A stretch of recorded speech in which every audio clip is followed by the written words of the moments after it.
daqui a pouco, a Nike estava produzindo lá, a Adidas falou, eu também vou produzir lá. Tu viu o que a Nike está fazendo? É uma baita ideia. Eu vou lá e vou contratar por $1. Aí a Zara foi lá e contratou por $1 também. Logo, logo, não tinha mais criança a $1 para contratar. Eles tiveram que começar a contratar por $3. E aí o cara falou, porra, eu preciso de mais gente, tô crescendo a produção na China, tô vendendo pro mundo inteiro, vou contratar por $6, $10, $11. Até que a gente levou a renda per capita da China na mesma renda per capita dos Estados Unidos. Foi um movimento de 30 anos que aconteceu, que a gente trouxe a mesma riqueza para a China que a gente tinha nos Estados Unidos. Por quê? Porque as pessoas começaram a ter vantagem produzindo lá, até que empregou todo mundo, aspas, né? Todo mundo empregou boa parte, não existe empregabilidade plena, só nos totalitarismos, empregou boa parte da mão de obra produtiva e começou a competir por essa mão de obra começou a se capacitar, começou a ir muito fluxo de dinheiro para lá, começou a desenvolver mercado interno e hoje quem já teve a oportunidade de visitar Hong Kong, embora a China seja comunista, é o lugar mais livre economicamente do planeta e eles sabem que isso é uma ótima estratégia para se capitalizar financeiramente. Eles resolveram o problema da pobreza e saíram de uma favela a céu aberto nos anos 60 para o lugar mais desenvolvido economicamente do planeta em 40 anos. Singapura passou pela mesma coisa, manteve as intervenções na liberdade de pessoa física, lá tem muitas intervenções sobre a liberdade da vida privada, mas não tem intervenção na liberdade econômica. A Suíça é um exemplo mais duradouro, ela já faz isso há bastante tempo, e aí a gente começa a ter vários exemplos de pessoas que simplesmente fizeram isso. Eu quero fazer um paralelo, ainda nessa lógica, de como tirar a pobreza dos países com um exemplo histórico aqui do Brasil. É Minas Gerais. Minas Gerais, quando foi descoberto o ouro preto e se percebeu que tinha muito ouro lá, Ouro Preto é um lugar, eu já tive a oportunidade de visitar na produção da série Brasil, a Última Cruzada, simplesmente no meio do nada, no meio de uma mina, todo irregular, não faz sentido nenhum morar em Ouro Preto. É uma cidade muito linda, cinematográfica, estética pra caramba, mas economicamente, viabilisticamente, não existe motivo logístico para decidir morar em Ouro Preto. Nenhum. Por que Ouro Preto se desenvolveu? Tem um monte de igreja, tem uma igreja lá com 600 quilos de ouro dentro da igreja, tem um monte de gente que morou lá, um monte de gente que ficou rico e barões de Minas Gerais que saíram de Ouro Preto. Porque os caras descobriram que tinha minério de ouro.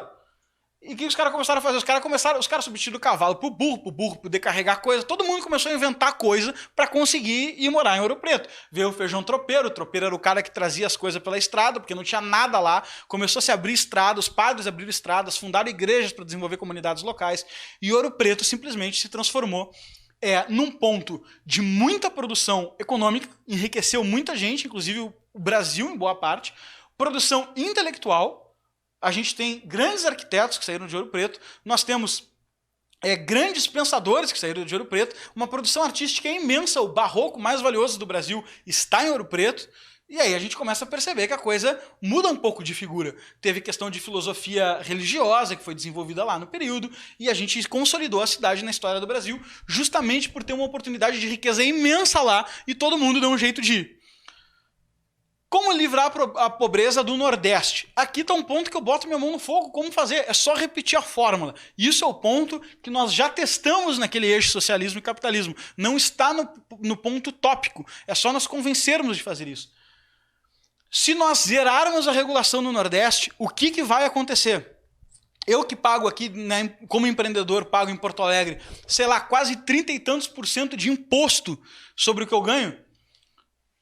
Eu vou mudar toda a minha produção para o Nordeste. Talvez eu não mudasse porque existe um fator menor aqui, mas para quem tem 2.000 funcionários, para uma Gerdau da vida, que é uma siderúrgica importante aqui de Porto Alegre, o custo de ela mudar para lá versus o custo de todo mês ela ter que pagar 30% de não sei quantos bi de faturamento, é um troço desproporcional. Ela vai mudar todo mundo para lá e o que acontece? Todo mundo ganha dinheiro.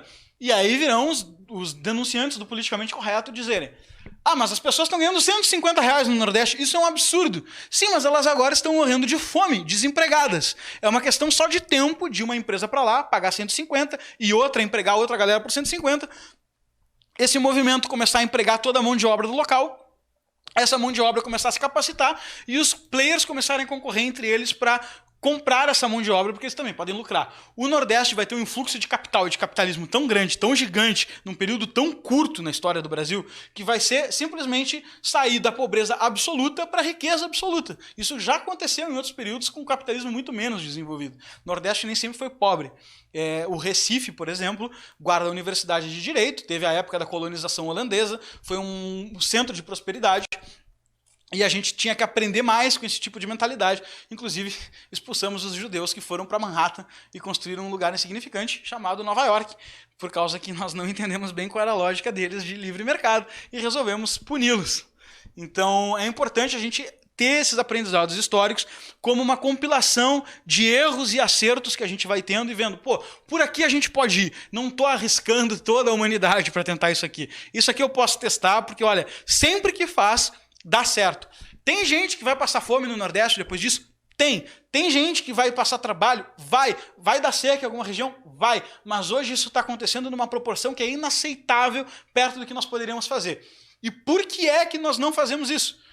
Pela mentalidade anticapitalista, e eu entendo que incomoda, mas aqui há de haver um certo pragmatismo de perceber que se um empresário vai lá e empregar todo mundo a R$150 e ficar bilionário com isso, a gente vai se incomodar muito, vai dar muita raiva. Tu vai olhar e vai falar assim, ó, eu não acredito, esse cara é um explorador, ele tá bilionário empregando mão de obra no Nordeste a R$150.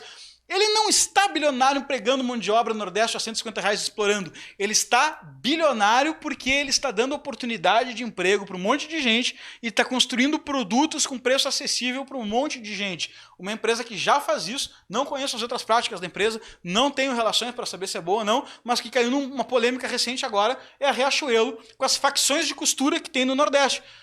Os caras querem proibir as facções de costura, tu quer tirar então o emprego da mulher que está costurando lá porque tu acha que ela ganha pouco. É isso que tu quer fazer? Ou então, todas essas tentativas de ser paladino da justiça, sendo que você não vai oferecer outro emprego, você não vai cobrir a renda e qualquer iniciativa que você tente defender vai baixar o padrão de vida daquelas pessoas.